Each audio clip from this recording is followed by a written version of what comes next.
কিছু কিছু গল্পের শেষটা যে এতটা কষ্টের, এই গল্পটা না শুনলে কখনোই বুঝবে না। তো পুরো গল্পটি শুনুন। একটি 19 বছর বয়সী মেয়ে তার প্রেমিকের কাছে গিয়ে বলে, আমার 20তম জন্মদিনে তুমি আমাকে কি উপহার দিবে? ছেলেটি মুচকি হেসে বলল, এখনো তো অনেক সময় আছে, আর সময় হলে তুমি তোমার জন্মদিনের উপহার পেয়ে যাবে। বেশ কিছুদিন যাওয়ার পর একদিন হঠাৎ করে এই মেয়েটি অজ্ঞান হয়ে যায়। বাসার সবাই বেশ অস্থির হয়ে যায়, কিছুই বুঝে উঠতে পারছিল না কেউ কি হয়েছে মেয়েটার। তারপর সবাই মিলে তাকে হাসপাতালে নিয়ে গেল। হাসপাতালের ডাক্তার অনেক পরীক্ষা নিরীক্ষা করার পর তার পরিবারকে জানালো, সাদিয়ার হার্টে একটা ছিদ্র ধরা পড়েছে।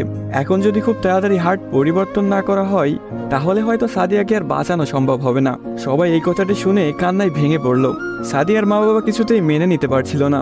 সাদিয়ার প্রেমিক সাকিব তার বিষয়ে ডাক্তারের কাছ থেকে সবকিছু শুনে বলল, এ কিছুতেই হতে দিবে না সে। তারপর সাকিব মেয়েটির রুমে গেল, দেখলো তার ভালোবাসার মানুষটি বিছানায় শুয়ে আছে। সাকিবের কাছে যেতে এই মেয়েটি বলল, সাকিব, আমি মনে হয় আর বাঁচবো না। সাদিয়ার চোখের পানি মুছে দিয়ে সাকিব বলল, কে বলেছে তুমি বাঁচবে না? তুমি খুব শীঘ্রই ভালো হয়ে যাবে। মেয়েটি বলল, তুমি কি করে জানলে?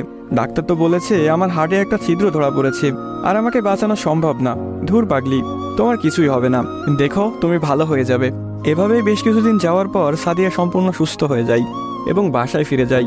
বাড়িতে ফিরে এসে সাকিবকে খুঁজতে থাকে, না পেয়ে সাকিবের বাড়ি চলে যায়। সাকিবের বাড়িতে কেউ নেই। অবশেষে সাকিবের ছোট বোনের দেখা পেল সাদিয়া। কিরে, তোমার ভাই কোথায়? সাকিবের বোন কোনো কথা না বলে হাতের ইশারা করে সাকিবের রুমটা দেখিয়ে বলে উঠল, টেবিলের উপরে আপনার জন্য একটা চিরকুট রাখা আছে। সাদিয়া কথাটি শুনে রুমে গিয়ে চিরকুট হাতে নিয়ে পড়তে শুরু করলো। প্রিয়তমা, আমি জানি যেদিন তুমি এই চিরকুটটি হাতে পাবে সেদিন তুমি সম্পূর্ণ সুস্থ হয়ে যাবে, সবকিছু ঠিক হয়ে যাবে আগের মতো, যেমনটা আমি তোমাকে বলেছিলাম। আমি বলেছিলাম না কিছু হবে না, দেখছো তাই হয়েছে। তুমি আমার কাছে 20তম জন্মদিনের উপহার চেয়েছিলে না? অনেক ভেবেছি, কিন্তু তোমাকে কি উপহার দিব ভেবে পাচ্ছিলাম না। তোমার অসুস্থতার কথা যখন ডাক্তারের কাছ থেকে শুনলাম, যখন বললো একটা হার্ট খুঁজতেছিল, তখন মনে হলো তোমার জন্য এর চাইতে ভালো কোনো উপহার হয় না। আমার হার্টটাই ছিল তোমার জন্য শ্রেষ্ঠ উপহার, যা আমি তোমাকে দিয়ে গেলাম। মন খারাপ করো না, আমি আকাশের ওই উপর থেকে তোমাকে সব সময় দেখব।